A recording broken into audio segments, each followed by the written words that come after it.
اور تشخیص کر کے 80% آف دا کیسز جو آپ کے پرابلمز ہیں وہ آپ کی لائف اسٹائل موڈیفکیشن میں ہوتے ہیں, آپ کے کھانے کے بدلاؤ میں ہوتے ہیں, آپ کے سونے کی روٹین میں ہوتے ہیں, آپ کے اسٹریس کے ایشوز ہوتے ہیں. 20% میں پھر اگین 80% ایسے آ جاتے ہیں جس میں آپ کو انٹرونشن چاہیے ہوتی ہے, وہ بھی لوگ نہیں چاہتے ہیں. تو بڑا ایک چھوٹا سا چنک ہوتا ہے جس میں ہمیں دوائی دینی پڑتی ہے. لوگ اس چیز کو مانتے نہیں ہیں, لیکن دوائی دینا تب ضروری ہوتا ہے جب ایکچولی پیشنٹ کو بیماری نہیں ہوتی ہے. دوائی دیکھیے تب بھی ہاں بڑی اچھی آپ نے صحیح بات کی کہ ہمارا جو بھی ہمارے جو میڈیکل سائنس کے جتنے بھی شعبہ جات ہیں, جو بھی اسپیشلٹیز ہیں, ان سب میں ہم یہ ضرور کافی عرصے سے میں دیکھ رہی ہوں 10-15 سال سے یہ ٹرم بہت یوز ہو رہا ہے, لائف اسٹائل ماڈیفیکیشن. اب آپ یہ دیکھیں کہ وہ جو آیا ہے نوجوان ہمارے پاس, خوبصورت گبرو نوجوان, وہ پٹاخہ کڑھائی تو ضرور کھائے گا, وہ پاپڑی چاٹ تو ضرور کھائے گا, لیکن وہ آپ سے دوا بھی مانگے گا. تو دا تھنگ از جب آپ آئلی اسپائسی فوڈ کھا رہے ہیں تو پھر یہ تو ہونا ہے, پھر آپ کا وزن بھی زیادہ ہے, تو آپ کی ہر چیز الٹ پلٹ اور ایسڈس بھی جا رہے ہیں. تو یہ اویئرنیس دینا بہت ضروری ہے, اور میں بہت خوش ہوئی ہوں آپ کی گفتگو سے کہ آپ you have that soft corner for the patient. بالکل ہے. مجھے تو ہمیشہ ڈاکٹر صاحب یہ لگتا ہے کہ جو ایک مریض بیچارہ پریشان آیا ہوتا ہے, ٹھیک ہے نا, وہ پہلے ہی پریشان ہوتا ہے, اوپر سے جو ڈاکٹر حضرت جو ہیں ان کے خوف سے وہ کپ کپا رہا ہوتا ہے, وہ ڈر کے مارے کہ بھائی ڈانٹ نہ پڑ جائے, یا وہ سوال کر لیا تو بس میری تو شامت آ گئی. تو that is thing, that is a blessing from Allah, because میں آئی اسٹرانگلی بلیو ان دس. اور ہمارے ملک میں تو منٹنگ مشین اور یہ کہ بس ٹھیک ہے 20 آ گئے 30 آ گئے مریض اور کھٹا کٹ. تو this is something which we should learn from the West. ویسے امریکہ میں آپ ظاہر آپ بھی ٹریول کرتے ہوں گے, امریکہ جائیں, یو کے جائیں, doctor the consultant, top most consultant, he will come out of his room, اور he will greet you, he will greet you, he will welcome he you. will say yes آپ کا یہ نام ہے پلیز. ایون پاکستان میں بھی کچھ consultants ایسے ہیں, کچھ لوگ کر رہے ہیں, تو دیکھیں نا وہ آپ کو جاتے ہوئے چھوڑتے بھی ہیں. جی.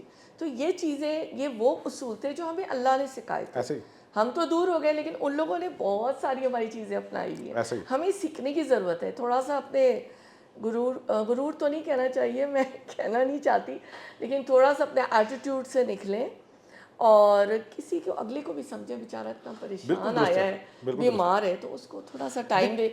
Let's go forward. آپ یہ مجھے بتائیں کہ یہ بتائیے گا کہ پاکستان میں ڈیویٹڈ نیزل سیپٹم کا کیا انسیڈنس ہے؟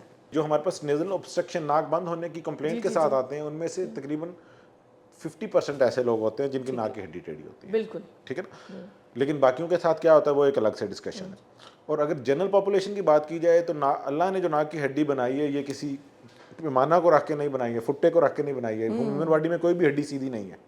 اگر آپ انسان خوبصورت تخلیق ہے اللہ کی, اور اس سے خوبصورت تخلیق نہیں ہے جو میں بلیو کرتا ہوں, تو ناک کی ہڈی جو ہے, جو اس میں کچھ نہ کچھ خم ہوتا ہے, تو ڈاکٹر کا کام اس خم کو سیدھا کرنا نہیں ہے.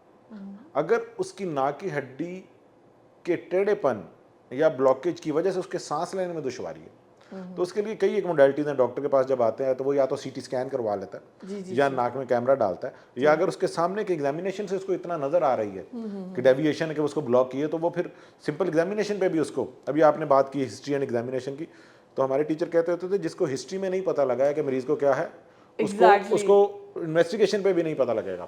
بہت لاکھ روپے کی بات ہے. ہسٹری میں ہم لوگ مائنڈ فوراً ہمارے 3 ڈیز آ جاتے ہیں, یا تو ڈائگنوسس ڈائریکٹ آ جاتی ہے, ڈیز آ جاتی ہے. 3 چیزیں پتہ لگ جانی چاہیے, اور پھر آپ کا ایگزامینیشن اور جو آپ کا انویسٹیگیشن ہے وہ اس کو سپورٹ کرنے کے لیے ہونا چاہیے. تو DNS کا انسیڈنس تو شاید مجھے اندازہ نہیں, انسیڈنس مراد کے پاپولیشن میں عام ہے, بہت زیادہ ہے, کامن ہے.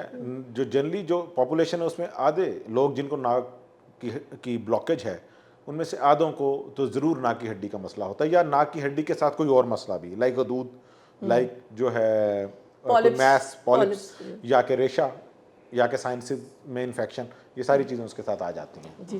ڈاکٹر صاحب سائنسائٹس کی کوئی تفصیل آپ بتانا چاہیں گے؟ اور یہ بھی کافی پریویلنٹ ہے سوسائٹی میں, ایکیوٹ سائنسائٹس, کرونک سائنسائٹس, تو اس کا علاج کیا ہے, اور کیا یہ ٹھیک بھی ہوتا ہے یا نہیں؟ ہوتا یہ ہے کہ جو آپ کی سائنوسائٹس ہے جس کا آپ نے پوچھا ہے, اٹس اے اسپیکٹرم ایکچولی. مطلب کہ اسپیکٹرم سے مراد ہے کہ یہ گروپ آف ڈیزیز جو کہ جڑے ہوئے ہیں ایک دوسرے کے ساتھ, کہ یہ شروع ہوتا ہے الرجک رینائٹس سے, مطلب کہ ایک ایسی ناک کی انفلیمیشن یا سوزش سے کہ جو کہ آپ کو انوائرمنٹ کی چینج سے آ جاتی ہے یا کہ تھرمل چینج سے آ جاتی ہے, مطلب کہ گرم سرد ہونے سے آ جاتی ہے, یا ایموشنل چینج سے آ جاتی ہے, جینیٹک ریزن بھی. وہ ہو سکتی ہیں. جی جی. اس کے اوپر میری کوئی بہت زیادہ ریسرچ نہیں ہے. تو یہ پھر جب آپ اس کو مینیج نہیں کرتے ہیں یا کہ اس فیکٹر کو ختم نہیں کرتے ہیں اپنی باڈی سے جو اس کو اگنیٹ کر رہا ہے, تو یہ it converts into acute sinusitis, acute then subacute میں, دین کرونک میں, پھر کرونک کی کمپلیکیشنز میں. تو ایکیوٹ سائنوسائٹس ایسا ہے کہ جو صرف ناک تک محدود نہیں ہے, سائنسز میں بھی آ گئی ہے اب ڈیزیز. ناک کے ساتھ اللہ نے جڑے ہوئے سائنسز کے پیئر رکھے ہیں, میگزیلری, فرنٹل, ایتھموئڈل اینڈ سفینوئڈل, یہ 4 پیئرز ہیں, دونوں سائڈس پہ ہوتے ہیں. ایتھموئڈز ملٹیپل مزید چھوٹے چھوٹے سائنسز میں چینج ہوتا ہے. تو ناک کے ساتھ یہ کیوٹیز جڑی ہوتی ہیں, یہ ہوا والی کھوکھلی جو کیوٹیز ہیں ناک میں کھلتی ہیں. تو اگر کہیں نہ کہیں ان کی جو رستہ ہے جو ناک میں کھل رہا ہے اس میں کسی وجہ سے سوزش آ جائے تو یہ جو سائنسز ہیں یہ سوج جاتے ہیں. شروع میں یہ سوجتے ہیں جس کو ہم انفلیمیشن ایکیوٹ سائنوسائٹس کہتے ہیں. یہ ریزالو کر جاتی ہے 7 سے 10 دن میں, اور اگر یہ 3 ہفتے سے آگے چلی جائے تو دین ہم اس کو سب ایکیوٹ کہہ دیتے ہیں. لائک 21 دن تک بھی اگر یہ ٹھیک نہیں ہوتی ہے تو doctor most of the time پہلے سمپل سے اینٹی بایوٹک سے ٹھیک کرتا ہے, پھر تھوڑی سی ایکسٹینڈیڈ یوز کرتا ہے, سم ٹائم آئی ویز لگواتا ہے, تو یہ 3 ہفتے کے اندر ٹھیک ہو جاتی ہے, یا کہ کوئی کلچر کروا لیتا ہے. اور اگر یہ 3 ہفتے سے آگے چلی جاتی ہے تو ہمیں اندازہ ہو جاتا ہے کہ یہ سب ایکیوٹ میں آ گیا. تو یا تو پیشنٹ کی اپنی قوت مدافعت نہیں اچھی, یا کہ جو ویرولنس ہے وہ جو بیکٹیریا ہے یا کہ جو بھی کازیٹیو ایجنٹ ہے اس کی تیز ہے یا زیادہ ہے. پھر اس کی کئی ایک موڈیلٹیز ہیں, ان کو دیکھا جاتا ہے کہ اس کو ہم نے کہنے سے مینیج کرنا ہے. اور اگر یہ ڈیزیز 3 مہینے سے آگے نکل جاتی ہے جی جی جی, یا اگر ریکرنٹ ہو جاتی ہے, بار بار ہوتی ہے, تو دین وی جو ہے ہم اس کو کہنے لگ جاتے ہیں نومینیٹڈ ایز کرونک سائنوسائٹس. اب کرونک سائنوسائٹس یہ ہے کہ اس کو 4-6 ماہ یہ سائنس کا ایشو رہ رہا ہے. اب یہ ایک ایسا ٹائم ہے جس کے اندر ہم سرجیکل مینجمنٹ کر کے اس کے سائنسز کو دوبارہ جو ہے ریکینالائز یا کہ اس کی جو اوپننگز ہیں ان کو بحال کر سکتے ہیں, جس کے لیے ہم سرجری کرتے ہیں, that is called functional endoscopic sinus surgery. لیکن پیشنٹ ہمارے پاس اس اسٹیج پہ بھی پریزنٹ نہیں کرتا ہے. تو جو آپ کا سوال کا جواب ہے نا کہ یہ ٹھیک کیوں نہیں ہوتا ہے, تو وہ اس کی کمپلیکیشن میں جا کے ہمارے پاس آتا ہے. کمپلیکیشن میں جو پہلی چیز ہے دیٹ از پالیپس. اب پالیپ ایک ایسی چیز ہے کہ ناک کے اندر غدود بننا شروع ہو جاتے ہیں بار بار اس کی انفیکشن رہنے کی وجہ سے. تو باڈی کا اپنا رسپانس ہے, وہ اپنی پروٹیکشن کے لیے وہاں پہ غدود بنا دیتا ہے. تو وہ غدود پھر آنکھوں کی طرف بھی کھنچاؤ, اوپر بھی کھنچاؤ, ناک میں بھی کھنچاؤ, بعد کا ریشہ جم جاتا ہے. اب ان کو جب ہم ریموو کرتے ہیں تو ملٹیپل ٹائم یہ ہمیں بار بار ریموو کرنے پڑتے ہیں. تو دیٹس وائی لوگ کہتے ہیں کہ جی سائنس کا علاج نہیں ہے, کیونکہ وہ آتے ہی ایکچولی اس اسٹیج پہ ہمارے پاس ہیں جس ٹائم پہ واقعی پھر انہیں ہم گائیڈ کرتے ہیں کہ یہ اب آپ کے ساتھ رہے گا. سم ٹائم اس کے اوپر فنگس لگ جاتا ہے جسے ملی کہتے ہیں, ٹھیک ہے نا. سم ٹائمز یہ خدا نخواستہ اگریسو فارم میں آ جاتے ہیں, بلیڈنگ ٹیومر کی طرح آ جاتے ہیں. تو پھر ایک لمبا کام شروع ہو جاتا ہے اور اس کی پھر اپنی کمپلیکیشنز ہیں. اب جب یہ سائنونیزل پالیپوسس آ جاتا ہے تو ہم ایکچولی سائنوسائٹس کی لیبلنگ ہی ختم کر کے اس کو سائنونیزل پالیپس کہنے لگ جاتے ہیں. لیکن ایکچولی ٹیکنیکلی پالیپس بھی کرونک رائنوسائنوسائٹس ہی ہیں. ایک اور شکایت اکثر لوگ کرتے ہیں کہ ان کے کانوں میں گھن گرج ہو رہی, ایسے ہی ٹینیٹس وغیرہ جو ہم کہتے ہیں اس کو, تو یہ کیا ٹھیک ہو جاتا ہے اور اس کی وجوہات کیا ہوتی ہیں؟ ٹینیٹس اگین اگر آپ ای این ٹی کی اسپیشلٹی میں پوچھیں تو یہ سب سے بڑا ٹاپک ہے میری نظر میں, کیونکہ اس کی کچھ وجوہات ہیں. کان میں شور آنا جو کہ آپ کو آ رہا ہے اور کسی اور کو نہیں آ رہا ہے, دیٹ از کالڈ ٹینیٹس. مطلب ایک ایسا شور جو کہ جو پیشنٹ ہے وہ تو بتاتا ہے کہ میرے کان میں آ رہا ہے, دائیں طرف یا بائیں طرف یا دونوں کانوں میں. سم ٹائم وہ کہتا ہے کانوں کے درمیان میں ہے, دماغ میں ہے, ٹھیک ہے نا. پھر وہ اس شور کو ڈیفائن بھی کرتا ہے کہ یہ مشین کی آواز ہے, یہ پانی کی آواز ہے, یہ جو ہے مطلب ٹک ٹک کی آواز ہے, کوئی سائیں سائیں ہیں. وہ بتاتا ہے آپ کو بڑا کلیئرلی کہ مجھے اس طرح کی آواز آتی ہے, مجھے رات کو بولنے والے جانور کی آواز آتی ہے, خاموشی کی آواز آتی ہے. وہ بڑا کلیئرلی آپ کو بتاتا ہے کہ یہ مجھے یہ پرابلم ہے. اور سم ٹائم وہ یہ بھی کہتا ہے کہ کوئی میرے سے باتیں کرنا چاہتا ہے یا بات کرتا ہے. تو اگین ہم نے یہ دیکھنا ہوتا ہے کہ یہ کس طرح کا شور ہے. اب جو میں نے لاسٹ میں بات کی ہے دیٹ از کالڈ ہیلوسینیشن. وہی میں تو شیزوفرینیا کی طرف میں بھی ادھر ہی چلا گیا. اس میں بیسیکلی کئی دفعہ ہمارے پاس پیشنٹ آتے ہیں, جب ان سے پوچھتے ہیں, ہسٹری لیتے ہیں, تو ہمیں پتہ لگتا ہے کہ ایکچولی یہ ٹینائٹس نہیں ہے, آڈیٹری ہیلوسینیشن ہے. او مائی گاڈ, مجھے اب آ کے یہ بات مطلب پہلی دفعہ سن رہی ہوں میں. ہاں, یہ ہم تو اسپیشلٹی میں نا, تو ہمیں پتہ ہے 4 طرح کے پیشنٹس آتے ہیں ہمارے پاس جو ٹینائٹس کے ہیں. ایک وہ ہیں جو ایئر نوز تھروٹ کا ٹینائٹس ہے کہ کان میں بیماری ہے. ایک وہ ہیں جن کی خون کی شریانوں میں خون کے بہاؤ میں مسائل ہیں, خون کی شریانوں میں خون کے بہاؤ کے مسائل ہیں کہ نہیں بہاؤ میں مسائل ہے, ٹربولینس ہے, جو ہماری شریانیں اوپر جا رہی ہیں جو کان کے رستے جا رہی ہیں ان کے اندر موومنٹ جو ہے وہ ٹربولینٹ ہے, بہاؤ ٹھیک نہیں ہے, تو یہ آئے گا کارڈیو واسکولر کی ڈومین میں, لیکن پیشنٹ پریزنٹ ہمارے پاس ہی کرتا ہے, انویسٹیگیٹ بھی ہم ہی کرتے ہیں. ہاں, اور جب یہ ہمیں ڈیفائن ہو جاتا ہے تب ہم انہیں بھیج دیتے ہیں. تھرڈ از ود نیورولوجسٹ, کہ کچھ ایسی ڈیزیزز جو کہ نیورولوجیکل ڈیزیز ہیں اس میں بھی ٹینائٹس آئے گا.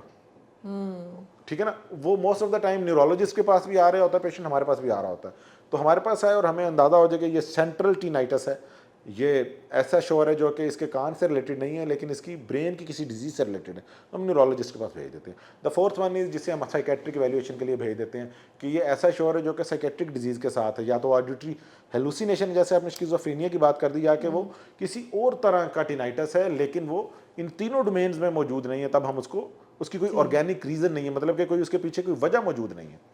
تو کان گلا کا جو شور ہے اس کے لیے ہمارے پاس ایک پراپر لاگرتھم ہوتا ہے, مینس کہ ہم پیشنٹ آتا ہے, ہم اس کی ہسٹری لیتے ہیں, ایگزامینیشن کرتے ہیں, اس کے کان کا کیمرے والا معائنہ کرتے ہیں اور اس کو دکھا دیتے ہیں, اس کی ایک پراپر ہسٹری کی انٹری کر کے اس کی فائل بنا کے اور اس کو کچھ انویسٹیگیشنز کے لیے بھیج دیتے ہیں. تو یوزلی جو ٹینائٹس کا پیشنٹ آتا ہے وہ ہم 3 ڈے کے اوپر ڈیفائن کرتے ہیں اسے, کہ آپ کا فرسٹ ڈے یہ ہے جو آپ ہمارے پاس آ گئے, سیکنڈ ڈے وہ ہے جو آپ انویسٹیگیشنز کروا کے لائے, اور اس کی بیس پہ یا تو ہم فیصلہ لے لیتے ہیں یا مزید انویسٹیگیشنز دا تھرڈ ڈے پہ چلے جاتے ہیں. تو ہم 3 دنوں میں ڈائگنوز کرتے ہیں. اب یہ پیشنٹ کی مرضی ہے وہ 3 دن ایک ہفتے کے اندر کمپلیٹ کرتا ہے یا 3 ماہ کے اندر کمپلیٹ کرتا ہے یا 3 سال کے اندر, کیونکہ سم ٹائم پیشنٹ آتا ہے فار فلنج ایریا سے, ہم اس کے ٹیسٹ لکھ کے دے دیتے ہیں, وہ 6 ماہ بعد آتا ہے. اب چیزیں چینج ہو گئی ہوتی ہیں, سب پہلی دفعہ آیا تھا کان میں ڈیزیز تھی, ہم نے اس کے مطابق اس کے ٹیسٹ کروا لیے, اب وہ 6 ماہ بعد آیا, اب کان میں ڈیزیز اور بڑھ گئی ہے, اب ہمیں اگین مزید ٹیسٹ چاہیے, تو ہم ایکچولی ڈے 2 پہ جا ہی نہیں پاتے ہیں, ہم اگین ڈے 1 پہ کھڑے ہیں. تو actually it's a 3 day procedure, تو ہمیں اس کو ایک ربط کے ساتھ لے کے چلنا پڑتا ہے. آپ کی جو اسپیشلٹی ہے ENT اسپیشلسٹ ہیں آپ, کون کون سے کینسرز اس ریجن میں پریویلنٹ ہیں ایشیا میں اور پاکستان میں؟ ہمارے پاس تو سی اے لیرنگس بہت زیادہ آتا ہے, اسموکرز ہونے کی وجہ سے, بیٹل چیوز ہونے کی وجہ سے, جو پان چباتے ہیں ان کی وجہ سے لیرنگس کا کینسر بہت زیادہ آتا ہے. جو آواز کی تار, یعنی کہ آواز کا جو پروڈیوس کرنے والا جو آرگن ہے دیٹ از لیرنگس, یہاں پہ جو حلق میں موجود ہے, ووکل کارڈز, گلوٹک گروتھ اور اس طرح کی چیزیں, سپرا, تو سی اے لیرنگس بہت زیادہ آتا ہے, سی اے ٹنگ بہت زیادہ آتا ہے, زبان کا کینسر بہت زیادہ آتا ہے, اگین بیٹل چیونگ کی وجہ سے, اور گٹکا بہت ہمارے ملک میں کھایا جاتا ہے. ایگزیکٹلی, گٹکا اور اس چیز کی وجہ سے, بالکل ایسا ہی ہے. اس کے بعد ناک کے اندر کینسر بہت زیادہ آتے ہیں, ناک اور حلق کے درمیان نیزوفرینجیل کینسر بہت آتا ہے, وہ موسٹ آف دا اس میں اسموکنگ کی ہسٹری نہیں بھی ہوتی ہے. اللہ. پھر سائنسز کا کینسر آ جاتا ہے, جو ناک کے سائڈ پہ سائنسز ہیں. ایئر کینال کا کینسر آ جاتا ہے, ٹیمپورل بون کا کینسر آ جاتا ہے. تو cancer head and neck region میں بے انتہا کینسرز ہیں. اگر میں ایک طرف سے لکھنا شروع کروں یا بولنا شروع کروں تو میں شاید انہیں کور ہی نہ کر پاؤں, اور شاید میرے علم میں بھی کئی ایک چیزیں ہوں جو نہ ہوں, کیونکہ یہاں پہ وہ پریولنٹ نہیں ہے, یا ہم نے دیکھی نہیں اپنی پریکٹس میں, کسی اور ریجن میں پریولنٹ ہے. تو ہیڈ اینڈ نیک ریجن میں کینسرز تو بے انتہا ہیں, لیکن جو ہمارے ریجن میں that is C a لیرنگس, C a thyroid, یہ جو تھائرائڈ گلینڈ ہے اس کا کینسر, پھر جو ہے نیزوفیرنکس ناک اور حلق کے ریجن کا, اور ناک کا کینسر, اور اگین یہ جو ہے سائنسز کا کینسر اور کان کے کینسر. یہ کچھ بچے جو ہوتے ہیں وہ قدرتی طور پر جو ہے وہ ڈیف اینڈ ڈم ایسے ڈیفیسٹ کے ساتھ پیدا ہوتے ہیں. اب کیٹیگریز کو آپ بہتر بتا سکتے ہیں, کچھ ظاہر ہے کہ اس کی بھی بہت ساری برانچز ہیں اور ڈیزیزز ہیں, تو اس کا کوئی علاج دریافت ہوا ہے؟ اور اسی سے جڑا ہوا یہ سوال ہے کہ کوکلیئر امپلانٹ ایسے جو اب میں نے کچھ کیسز دیکھے ایسے, تو وہ بڑے کامیاب رہے. وہ سارا آپ کچھ بتانا چاہیں گے کہ وہ کون سی ڈیفنس کی کیٹیگری ہوگی اور کون سی ایج ہوگی, اور کون سا وہ پرٹیکولر پیشنٹ ہوگا جس میں یہ اس طرح کے علاج ہو سکتے؟ اس کا پورا ایک کرائٹیریا ہے. جی جی. بیسیکلی اس کرائٹیریا کو سمجھنے سے پہلے تھوڑا سا یہ سمجھنا ضروری ہے کہ بچہ بولنا کیسے سیکھتا ہے. ایکچولی وہ جو سنتا ہے نا, اس کا برین اسی کو پروسیس کرتا ہے. اسی لیے جو ماں باپ کی زبان ہوتی ہے وہی اس کے بچے کی زبان ہوتی ہے. جس وہ ریجن میں پیدا ہوتا ہے وہ اسی علاقے کی زبان کو بولتا ہے, کیونکہ اس کی جو بلینک ہارڈ ڈسک ہے اس کے اوپر وہی ان پٹ گیا ہے جو اس کے پیرنٹس کی زبان ہے. تو ایکچولی وہ جب بولتا ہے وہ جو اس نے سنا ہوتا ہے, تو there is actually connection between hearing and speaking. تو بچہ جو بولنا سیکھتا ہے وہ 1.5 سال کی عمر سے 8 سال کی عمر کے درمیان ہے. ایون کہ ڈیٹ سے پہلے بھی بولنا شروع کر دیتا ہے وہ ماما پاپا ایسے الفاظ. 6-8 ماہ سے وہ اس کا پروسیس کہیں نہ کہیں شروع ہو جاتا ہے اور یہ 8 سال تک جاری رہتا ہے جو اس کی اسپیکنگ کی جو لرننگ ہے. اس دوران بچے کی سماعت بالکل پرفیکٹ ہونی چاہیے کہ وہ واولز میں ڈفرینس, ان کی آواز کے جو لہجے ہیں ان کا جو فرق ہے اس کو سمجھ سکے. اچھا, اب ہوتا یہ ہے کہ جو آپ نے بات کی کوکلیئر امپلانٹ کی, تو کوکلیئر امپلانٹ ایکچولی ایسی ایک ڈیوائس ہے جو کہ آپریٹ کر کے کان کے اندر لگا دی جاتی ہے. یہ پرٹیکولر ان پیشنٹس کے لیے جو کہ پیدائشی ڈیف اینڈ ڈم ہے, مطلب کہ جو پیدائشی طور پہ سن نہیں رہے ہیں, ایکچولی ڈم نہیں ہے, ڈیف ہیں, لیکن وہ ڈیفنس کی وجہ سے ڈم ہو جائیں گے بیچارے, سن نہیں سکتے تو بول نہیں سکیں گے. تو کوکلیئر امپلانٹ کے لیے جو کرائٹیریا ہے جو ویسٹ میں, وہ تو ہے 1.5 سال کی عمر. پاکستان میں تقریباً 3 سال کی عمر تک ہم کرتے ہیں, ٹھیک ہے نا. تو 1.5 سال اور 9 ماہ کے بھی بچوں کے کوکلیئر امپلانٹ کیے گئے ہیں, اور جتنا ہم ارلی کر دیتے ہیں اس کا اتنا فائدہ. اچھا, اس سے پہلے اسکریننگ ضروری ہے, جو کہ اب ملٹیپل ہاسپٹلس میں, ایون کہ اب گورنمنٹ سیکٹر میں بھی آ گیا ہے کہ جتنے بچے پیدا ہوں گے ان کی ہیرنگ اسیسمنٹ ہوگی.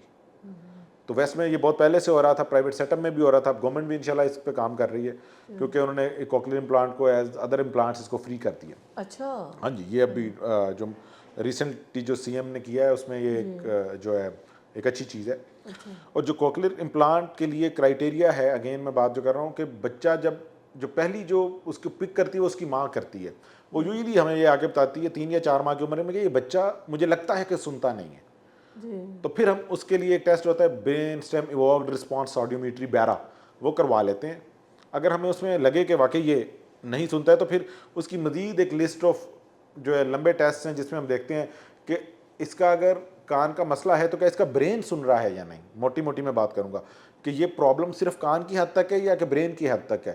اگر اس کا برین سن رہا ہے اور باقی وہاں پہ اسٹرکچرز موجود ہیں تو پھر وہ پیشنٹ کوکلیئر امپلانٹ کے لیے ایلیجیبل ہو جاتا ہے.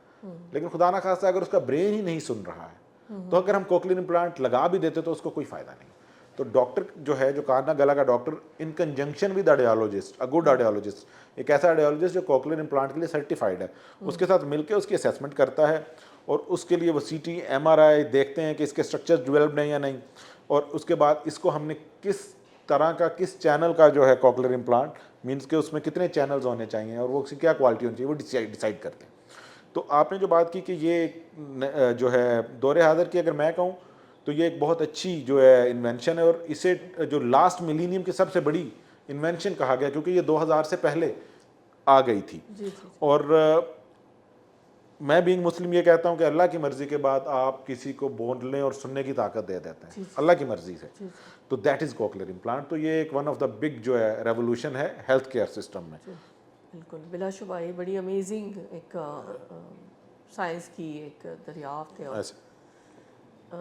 میں آڈیومیٹری کس ایج گروپ پہ ضرور کروا لینی چاہیے, احتیاطی تدابیر کے بھی طور پر, یا ویسے ہی مطلب ہیئرنگ ڈیفیسٹ کب ایجنگ کے ساتھ کب سٹارٹ ہو جاتا ہے؟ ہیئرنگ ڈیفیسٹ جو روٹین میں جسے ہم پریس بائی کیوسز کہتے ہیں کہ ایج ریلیٹڈ ہیئرنگ ڈیفنس جو 55-60 میں آ جاتا ہے, اور اگر ہم آج سے 20 سال پہلے کی بات کریں تو یہی 70-80 میں آتا ہوتا تھا. اچھا, ہاں, یہ پیچھے آ رہا ہے, پیچھے کی طرف آ رہا ہے.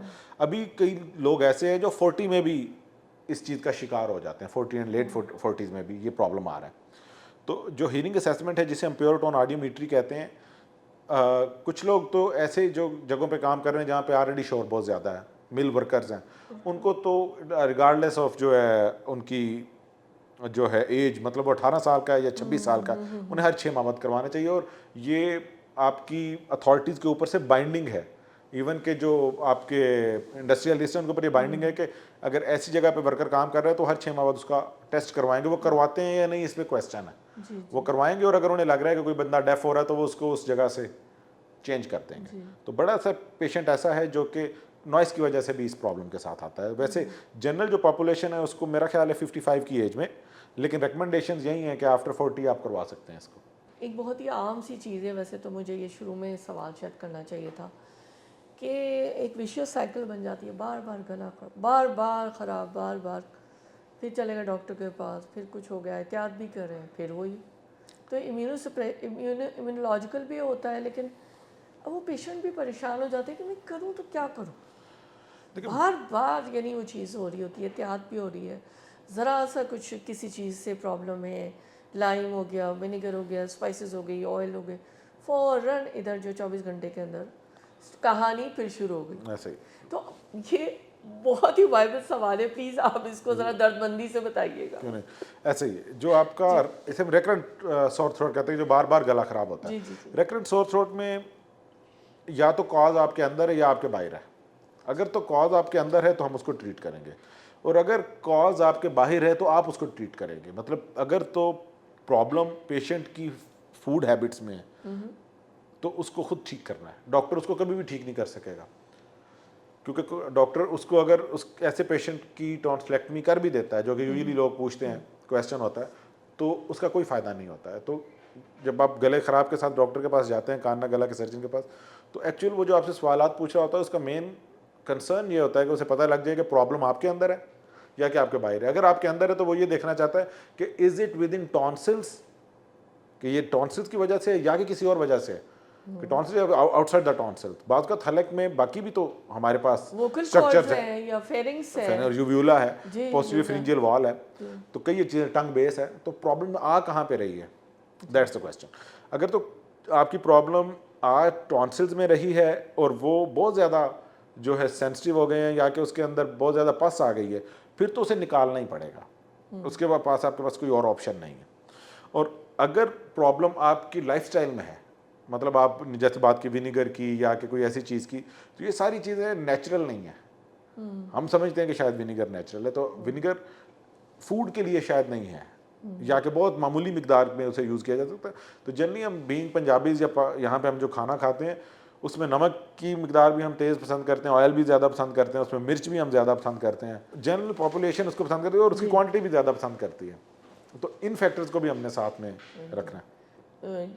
کہا یہ جاتا ہے ٹونسلیکٹمی نہیں کرائیں تو بھی پریشان مریض, کرا لیں تو سنا اس کے کچھ ہیزرڈز ہوتے ہیں. آپ اس کو تھوڑا سا مختصراً روشنی ڈالیں گے, کیا کرنا چاہیے؟ دیکھیں اگر کرائٹیریاز تو ہوں گے, کرائٹیریاز ہیں بالکل. اگین وہی کمیونیکیشن گیپ ہے. جب آپ نے ٹونسلیکٹمی کے لیے جو پیشنٹ جا رہا ہے اس کو یہ بتایا ہی نہیں ہے کہ بھئی میں صرف ٹونسلز نکالنے جا رہا ہوں, باقی حلق اندر ہی ہے, اور آپ کے لائف سٹائل آپ کے ہاتھ میں ہے, تو آدھے سے زیادہ پیشنٹس اس چیز کو سمجھ جاتے ہیں اور آپریٹ کی طرف جاتے ہی نہیں ہیں. لیکن اگر ٹونسل کے اندر پس پڑ گئی یا کوئی ایسی کنڈیشن ہوگی, تب بھی آپ نے پیشنٹ کو یہ بتا دینا ہے کہ دیکھو میں ٹونسل تو تمہارے نکالنے جا رہا ہوں کیونکہ ان میں پس پڑ گئی ہے, لیکن آپ کی باقی فیکٹرز اگین آپ کے ہاتھ میں ہے. کہ آپ یہ سمجھیں کہ اب میرے ٹونسل نکل گئے ہیں تو میں مجھے 7 خون معاف ہیں, تو ایسا نہیں ہے. تو وہ آپ کی جو باقی مسائل ہے وہ وہیں پہ موجود ہے چیزیں. اگر ایک بندہ جس کی ٹونسلیکٹمی کر دی ہے اور وہ اگین اپنا لائف سٹائل کو سیدھا نہیں کر پا رہا, تو پھر ہم اس میں آپ کے لیے کنسلٹنٹ یا سرجن کچھ بھی نہیں کر پائے گا. وہ تو صرف آپ کو ایک مشورہ ہی دے سکتا ہے. جو میڈیکل اسٹوڈنٹس ای این ٹی اسپیشلٹی چوز کرنا چاہتے ہیں ان کو آپ کیا مشورہ دیں گے؟ It's great specialty, it's great specialty. ابھی بھی اگر میں دیکھوں اکراس جو ہے ملٹیپل اسپیشلٹیز, تو اگر میں اسکوپ کی بات کروں, ویسے تو اسکوپ انسان کا اپنا ہوتا ہے کہ جو اس کو کر رہا ہے اس اسپیشلٹی کو, لیکن اگر ابھی بھی میں دیکھوں تو اس میں اتنی سیچوریشن نہیں ہے جتنی بے انتہا مزید فیلڈز میں ہو چکی ہے. اچھا, ابھی نہیں, اتنی نہیں ہے. ضرورت بھی ہے, پولیوشن اتنی زیادہ ہے. ضرورت بھی ہے, تو اٹس اے گڈ فیلڈ. اگر کوئی اس کا ٹیسٹ ہے کہ he want to be surgeon and the physician at the same time, تو یہ ای این ٹی میں یہ آپ کو فرق ملتا ہے کہ آپ یہ دونوں چیزیں اکٹھی چلا سکتے ہیں.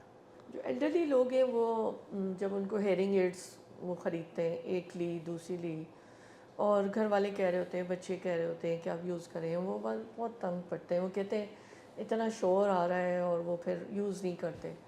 تو یہ کیا وجہ ہوتی ہے, کیا ایکچولی کیوں وہ اس طرح سے نان کمپلائنٹ ہوتے ہیں؟ اچھا, اس میں اب یہ بیچارے مطلب سوری سن بھی نہیں پا رہے, اب وہ مریض بھی بیچارے جو ہیں وہ تنگ بھی پڑ رہے ہیں, پریشان بھی ہیں, اور لیکن یہ کہ وہ یوز بھی نہیں کر پا رہے.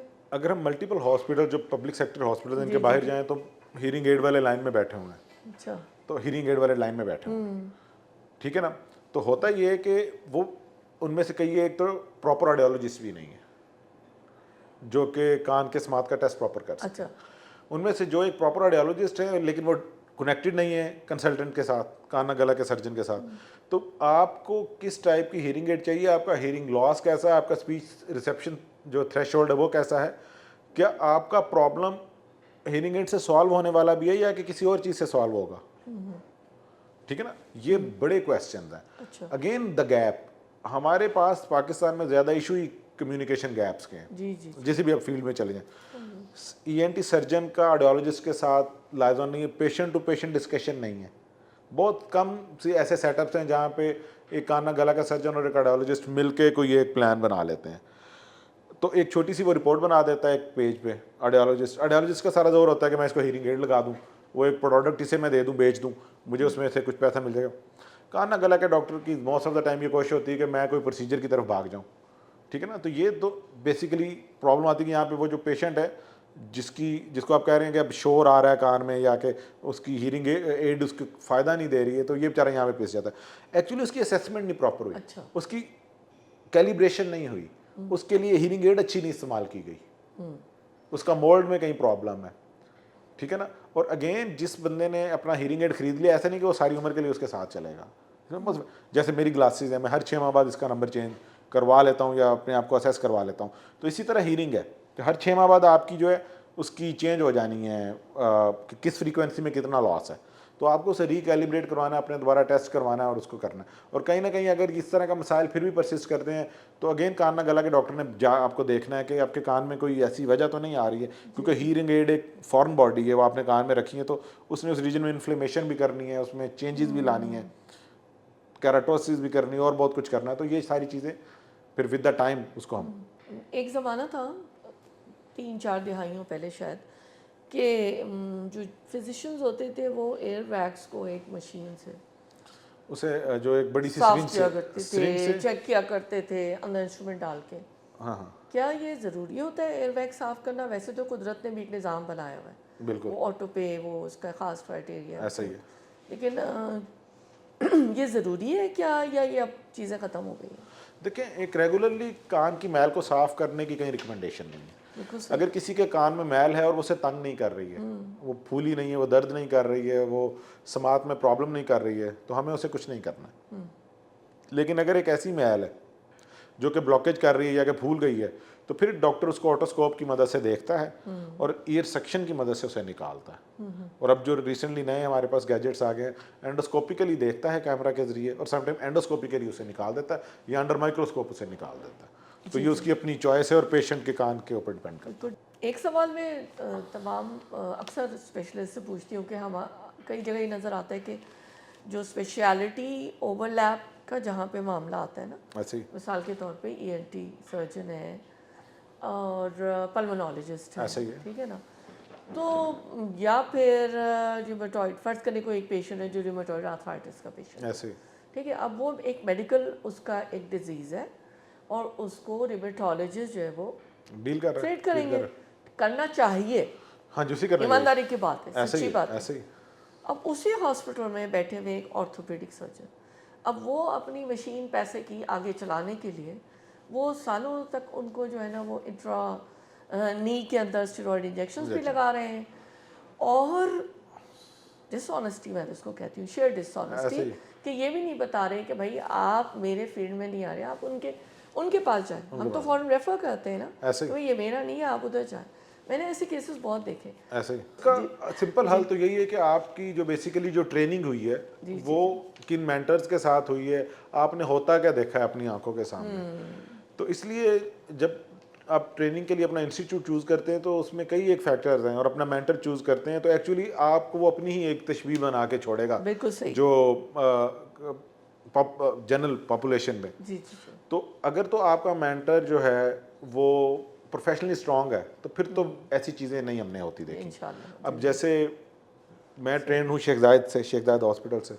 پروفیسر نوید اسلم جو ہیں ہی واز مائی سپروائزر, تو میں ان کی بہت قدر کرتا ہوں کہ جو چیزیں انہوں نے ہمیں اس ٹائم پہ وہاں سکھائیں اور پھر جن کو ہم نے آج بھی ہم سیکھ رہے ہیں, تو ایٹ لیسٹ انہوں نے ہمیں ایسی گائیڈ لائنس سکھا دیں کہ ہمیں یہ پتہ ہے کہ ہم نے اپنی لمٹ میں رہنا ہے.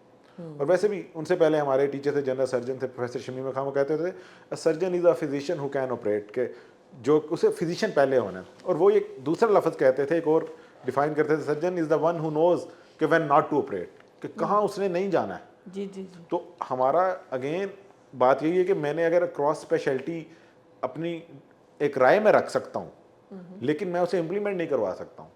اور ہو سکتا ہے میں نے کسی ایک اور اسپیشلٹی میں کام کیا ہو بہت اچھا, لیکن مجھے رہنا اگین اپنی ہی اسپیشلٹی میں ہے کیونکہ میں اس اسپیشلٹی میں پریکٹس نہیں کر رہا ہوں, تو اٹس بیٹر کہ ہم اوپینین وہاں سے لیں. جی بالکل. تو جو پروفیشنلز ہیں وہ اس چیز کا بہت اچھا خیال رکھتے ہیں. میرا نہیں خیال ہے کہ وہ اس چھوٹی چیز کے اوپر کرتے ہیں, لیکن کچھ نہ کچھ لوگ نو ڈاؤٹ ہر پروفیشن میں ایسے ہوتے ہیں جو کہ گائیڈ لائنس کو ان چیزوں کو فالو نہیں کر رہے ہوتے ہیں, لیکن جنرلی کمیونٹی 90% میرا نہیں خیال ہے کہ کراس اسپیشلٹی پریکٹس کرتی ہے, یہ میرا ذاتی خیال ہے. ٹھیک ہے. 90% آف دا پیپل جو ہیں جو کہ پراپر جو ہیں کنسلٹنٹس ہیں وہ کراس اسپیشلٹی کوشش کرتے ہیں کہ نہ کام کریں. جی جی. آپ صرف مجھے یہ بتا دیجئے کہ جو جدید دور سائنس ٹیکنالوجی کا آ گیا تو کون سی, ایک تو کوکلیر امپلانٹ, لیکن وہ بھی 20-25 سال ہو گئے ایسے ہی تو, اور کوئی ایسی خاص دریافت ہوئی ہے جو کہ بہت ہی مفید ہے پیشنٹس کے لیے, وہ آپ بتانا چاہیں گے؟ اچھا نہیں, دریافت تو that is trans oral robotic surgery. مفید تو شاید ابھی اس کو ابھی ود دا ٹائم ہو گئی ہے, مطلب یہ موڈیلٹی ہے جو نہیں آ گئی, that is in the form of robotic surgery, TORS, trans oral robotic surgery. مفید اور ٹائم کے ساتھ یہ ہوتی جائے گی, شاید ابھی بھی ہے کیونکہ پاکستان میں ہم مطلب ایٹ لیسٹ مجھے تو نہیں اندازہ کہ اگر یہ کہیں ہو رہی ہے, اگر ہو رہی ہے تو مجھے اس کا پتہ نہیں ہے. جی جی جی. اور نہ ہی میں اس کے لیے ٹرینڈ ہوں. اور جو روبوٹک سرجری آنے والے وقت میں بہت بے انتہا فائدہ دے گی, یہ ابھی ڈیولپ ہو رہی ہے, ڈیولپنگ فیلڈ ہے, تو انشاءاللہ اس سے فائدہ تو ہوں گے لوگوں کو. ڈاکٹر علی رضا, میں آپ کا شکریہ ادا کرنا چاہوں گی, آپ آئے اور آپ نے اتنی مفید معلومات فراہم کی. شکریہ. اور میں امید کرتی ہوں کہ ہمارے سننے والوں کو بھی بہت اس سے فائدہ ہوگا انشاءاللہ. اللہ تعالیٰ آپ کے ہاتھ میں مزید شفا عطا فرمائے. جتنا آپ ایک سافٹ کارنر رکھتے ہیں اپنے پیشنٹ کے لیے, پیشنٹ کو آپ ٹائم دیتے ہیں, اس کی بات توجہ سے سنتے ہیں, تو یہ سب جو آپ کی پریکٹس ہے اللہ تعالیٰ اس کو عبادت میں شامل کریں. انشاءاللہ میں دوبارہ آپ کی خدمت میں حاضر ہوں گی ایک نئے موضوع اور ایک نئے مہمان کے ساتھ. تب تک کے لیے اللہ حافظ.